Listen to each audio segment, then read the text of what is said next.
यह तस्वीरें हैं देश की राजधानी दिल्ली की। जी हाँ, ये तस्वीरें जो आप देख रहे हैं ये देश की राजधानी दिल्ली की है जो बारिश में डूब चुकी है।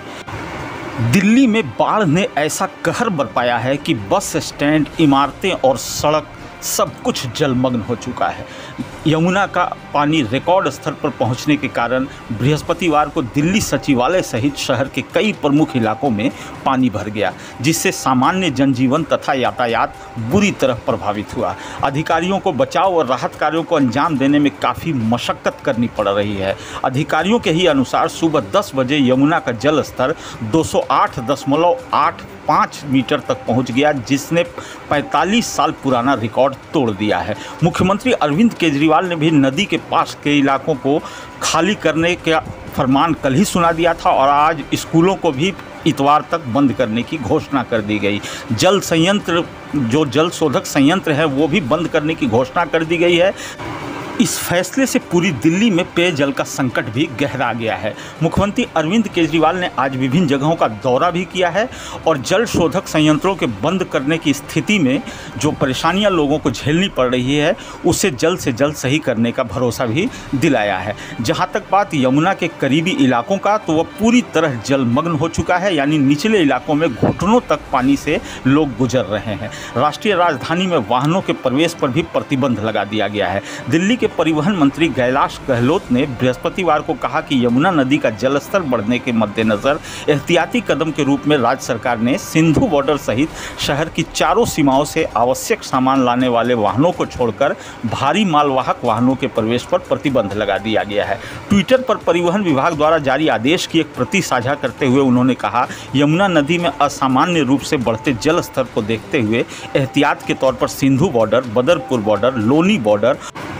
और चिल्ला बॉर्डर से भारी मालवाहक वाहनों के प्रवेश पर प्रतिबंध लगा दिया गया है। गहलोत ने एक ट्वीट में कहा, वहीं हरियाणा, हिमाचल प्रदेश, चंडीगढ़, जम्मू और कश्मीर, उत्तराखंड से आने वाली अंतर्राज्यीय बसों को ISBT कश्मीरी गेट न लगाकर सिंधु बॉर्डर पर ही रोक दिया गया है। उन्होंने कहा कि आवश्यक सेवाओं जैसे खाद्य पदार्थ और पेट्रोलियम उत्पादों को लाने वाले वाहनों पर फिलहाल कोई प्रतिबंध नहीं लगाया गया है। मेट्रो की ब्लू लाइन पर यमुना बैंक स्टेशन पर यात्रियों का प्रवेश व निकास अस्थायी रूप से बंद कर दिया गया है और उसकी गति भी सीमित कर दी गई है। दिल्ली मेट्रो के अधिकारियों ने भी बताया है कि यमुना बैंक स्टेशन की ओर आने वाली सड़क पर पहुंच पाना भी अब संभव नहीं है। अधिकारियों का कहना है कि उपराज्यपाल BK सक्सेना शहर में बाढ़ की स्थिति पर चर्चा के लिए बृहस्पतिवार को दिल्ली आपदा प्रबंधन प्राधिकरण की एक विशेष बैठक कर रहे हैं। उन्होंने बताया कि DDMA के उपाध्यक्ष केजरीवाल भी इस बैठक में शामिल हुए।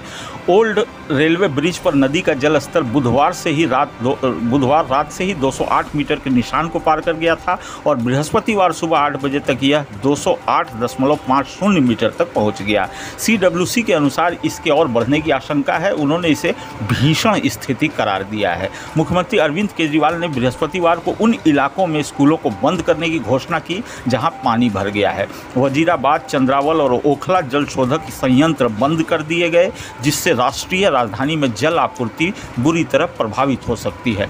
लोगों की परेशानियां बढ़ने पर उन्होंने विधायकों, पार्षदों, स्वयंसेवकों और अन्य लोगों से राहत शिविरों तक पहुंचने और वहां लोगों को हर संभव सहायता प्रदान करने का आग्रह किया है। यमुना का जल स्तर बढ़ने से बृहस्पतिवार को दिल्ली सचिवालय में पानी भर गया, जहां मुख्यमंत्री अरविंद केजरीवाल, उनके मंत्रिमंडल और अन्य वरिष्ठ नौकरशाहों के आवास और कार्यालय हैं। लोक निर्माण विभाग के अधिकारियों के अनुसार उन्हें दिल्ली सचिवालय में पानी भरने की सूचना मिली और उन्होंने स्थिति को लेकर यातायात, पुलिस और अन्य एजेंसियों के साथ समन्वय किया, लेकिन राजघाट से दिल्ली सचिवालय जाने वाली सड़क पर पानी का इतना भरपूर जमावड़ा था कि वहां उनको इससे निपटने में काफ़ी परेशानी हुई। अधिकारियों ने बताया कि कश्मीरी गेट और पुराना लोहे के पुल के बीच रिंग रोड पर पानी भर गया और वहां यातायात को रोकना पड़ा। जल स्तर अत्यधिक बढ़ने के कारण गीता कॉलोनी में शमशान घाट तक को भी बंद कर दिया गया है। लोगों के घुटनों तक गहरे पानी से गुजरते और निचले इलाकों में अपना सामान ले जाते हुए तस्वीरें और वीडियो सोशल मीडिया पर वायरल भी हो रहे हैं। यमुना का जल स्तर बढ़ने के मद्देनज़र दिल्ली यातायात पुलिस ने एक परामर्श जारी किया है, जिसके अनुसार IP फ्लाईओवर और चंदगीराम अखाड़े के बीच महात्मा गांधी मार्ग, कालीघाट मंदिर और दिल्ली सचिवालय के बीच महात्मा गांधी मार्ग और वजीराबाद ब्रिज तथा चंदगीराम अखाड़े के बीच बाहरी रिंग रोड पर यातायात बाधित हो गया है। ऐसे व्यावसायिक वाहनों को दिल्ली में प्रवेश करने की अनुमति नहीं दी गई है जिनके गंतव्य तय न हो। उन्हें पूर्वी तथा पश्चिमी पेरिफेरल एक्सप्रेसवे की ओर भेजा जा रहा है। व्यावसायिक वाहनों का मार्ग मुबरका चौक से बदला जाएगा। इसके अलावा मुकरबा चौक और वजीराबाद पुल के बीच किसी भी व्यावसायिक वाहन को आने जाने की अनुमति नहीं दी जा रही है। व्यावसायिक वाहनों को सराय काले खान से अन्य मार्ग पर भेज दिया गया। सराय काले खां और आईपी फ्लाईओवर के बीच ऐसे किसी भी वाहन को आने जाने की अनुमति नहीं दी गई।